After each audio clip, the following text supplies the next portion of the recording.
ભારતીય જનતા પાર્ટીના પ્રદેશ પ્રમુખ જગદીશ વિશ્વકર્મા પોતાના ભાષણોમાં જે રીતે કોંગ્રેસને એની ટીકા કરવામાં, કોંગ્રેસના નેતાઓની ટીકા કરવામાં કે કોઈ પણ બાબતમાં એ ભાષણ કરે છે ત્યારે એ વાણી વિવેક ચૂકે છે. ભારતીય જનતા પાર્ટીના કાર્યકર્તા અને સમર્થકોને મારે એક વિનંતી કરવી છે કે મારી નજર સામે એક એમનો જામનગરમાં ભાષણ કરતો વિડીયો આવ્યો.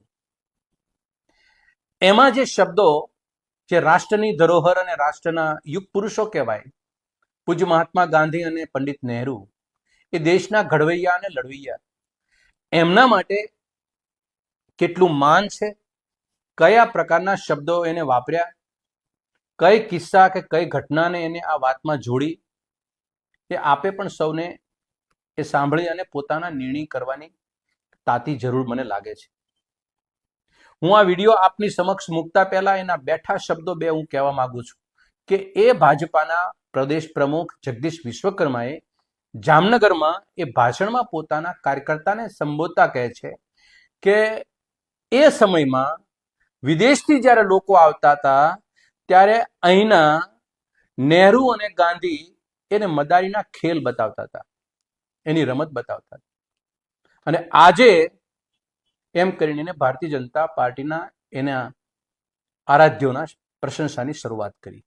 હું આ વિડીયો આપની સમક્ષ મૂકું છું, આપ પહેલા સાંભળી લો. વિદેશથી પહેલા નેતા આવતા હતા ત્યારે નહેરુ ગાંધી પેલો મદારીનો ખેલ બતાવતા હતા, અને આજે વિદેશની ધરતી પરથી કોઈ ગુજરાતમાં કે ભારતમાં આવે, આપણે એમને ગિફ્ટ સિટી જોવા લઈ જઈએ, ડાયમંડની ડ્રીમ સિટી જોવા લઈ જઈએ, રિલાયન્સની આપણે આ રિફાઇનરી જોવા લઈ જઈએ, આપણી સેમિકન્ડક્ટર ઇન્ડસ્ટ્રીઝ જોવા લઈ જઈએ, સરદાર સરોવર ડેમ જોવા લઈ જઈએ, અમદાવાદનો રિવરફ્રન્ટ જોવા લઈ જઈએ, એવી કેટલીય બાબતો વિકાસની છે જેની દેન ગુજરાત પ્રદેશના ભારતીય જનતા પાર્ટીના પ્રદેશ પ્રમુખ જગદીશ વિશ્વકર્મા એને કોંગ્રેસની ટીકા કરતા કરતા પોતાના ભાષણમાં એના કાર્યકર્તાઓને રાષ્ટ્રીય ધરોહરની પણ ટીકા કરવાની શરૂઆત ભાષણમાં કરી હતી.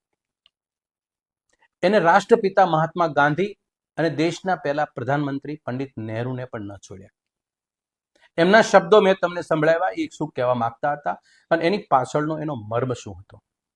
એનાથી વાત અટકતી નથી, પણ બેહુદી વાત અને પાયા અને જમીન ઉપર ટકી ન શકે એવી વાત એને શું કરી, પોતાની ઉપલબ્ધિઓ ગણાવતા કે અત્યારે વિદેશથી કોઈ આવે છે તો એને અમે સરદાર સરોવર ડેમ દેખાડીએ છીએ.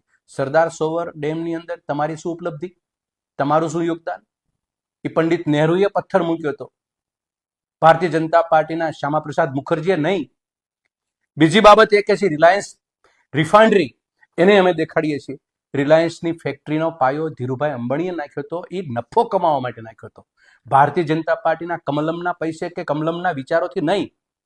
ત્રીજી વાત કહે છે કે ડાયમંડ સિટી સુરતની અંદર અમે દેખાડી છે. ડાયમંડ સિટી એક ઉદ્યોગ ગૃહોનું એક ગ્રુપ છે, એને બનાવ્યું. એમાં કમલમ કે ભારતીય જનતા પાર્ટીએ પોતાની ફલશ્રુતિનો ઉપલબ્ધિ ગણાવવાની કોઈ જરૂર નથી. ત્રીજી વાત એ કહે છે કે સેમિકન્ડક્ટર ફેક્ટરી, આ બધા લોકો પોતાના ધંધા માટે નફો શોધતા શોધતા ગુજરાતની ભૂમિ પસંદ કરે છે. કમલમ કે ભારતીય જનતા પાર્ટીના કોઈ સરકાર કે કોઈ આગેવાનનું યોગદાન નથી. એની ઉપલબ્ધિઓ તમે માથે ન ઉપાડો. હા, તમે કરી શકો છો કે ગુજરાતમાં આવો, હું તમને ભાવનગરની અંદર કલ્પસર બતાડું, કલ્પસર દેખાડી શકો છો. તમે બુલેટ ટ્રેનમાં એને મુસાફરી કરાવી શકો છો, તમે સી પ્લેનમાં ઉડાડી અને તમે એને વિઝિટ કરાવી શકો છો. અને ખાસ એવું લાગે તો 100 સ્માર્ટ સિટી નરેન્દ્રભાઈ મોદીએ બનાવ્યા છે હિન્દુસ્તાનમાં, એકાદા સ્માર્ટ સિટીની વિઝિટ પણ કરાવી શકો છો. એના કરતા એવું લાગે કે 1 લાખ ગામડાઓ તમે સ્માર્ટ કર્યા હતા, એમાંનું એકાદું ગામ પણ તમે સ્માર્ટ કરેલું હોય એવું તમે દેખાડી શકો છો.